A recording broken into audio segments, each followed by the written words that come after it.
পাঠশালা পৌৰসভাৰ বিশেষ পদক্ষেপ জ্যেষ্ঠ নাগৰিক আৰু সাফাই কৰ্মীক বিনামূলীয়া স্বাস্থ্য পৰীক্ষা কৰোৱা হৈছে। চহৰখন পৰিষ্কাৰ পৰিচ্ছন্ন কৰি ৰখা সাফাই কৰ্মী জ্যেষ্ঠ নাগৰিকৰ বাবে এই বিশেষ শিবিৰৰ ব্যৱস্থা কৰা হয়। ৩ শতাধিকৰ স্বাস্থ্য পৰীক্ষা কৰাৰ লগতে প্ৰয়োজনীয় ঔষধো প্ৰদান কৰা হৈছে। এই স্বাস্থ্য শিবিৰৰ মাজত কাৰ্যবাহী বিষয়া পূৰ্বী পাটগিৰিৰ তৎপৰতাতে বিনামূলীয়া স্বাস্থ্য শিবিৰৰ আয়োজন কৰা হয়। চিকিৎসক ডাক্তৰ কবিতা চৌধুৰীৰ নেতৃত্বতে চিকিৎসা শিবিৰ আৰু শিবিৰটো মুকলি কৰিছে অসম সৌৰভ কৃষ্ণ ৰয়ে।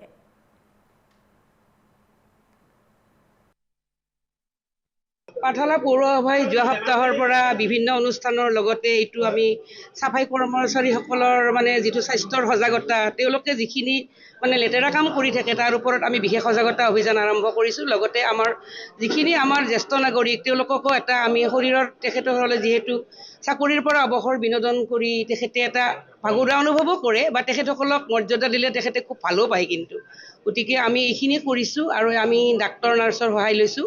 আজি পাঠশালা পৌৰসভাৰ তৰফৰ পৰা আমি এখন বিনামূলীয়া শিবিৰৰ আয়োজন কৰিছোঁ, য'ত আমাৰ যিখিনি সাফাই কৰ্মচাৰী তেওঁলোকে আমাৰ টাউনখন নিয়মীয়াভাৱে চাফা কৰি থকাত আমাক সহায় কৰে তেওঁলোকৰ, আৰু লগতে জ্যেষ্ঠ নাগৰিক যিখিনি আছে তেওঁলোকৰ এটা বিনামূলীয়া স্বাস্থ্য পৰীক্ষা কৰিছোঁ আমি ইয়াত আজি।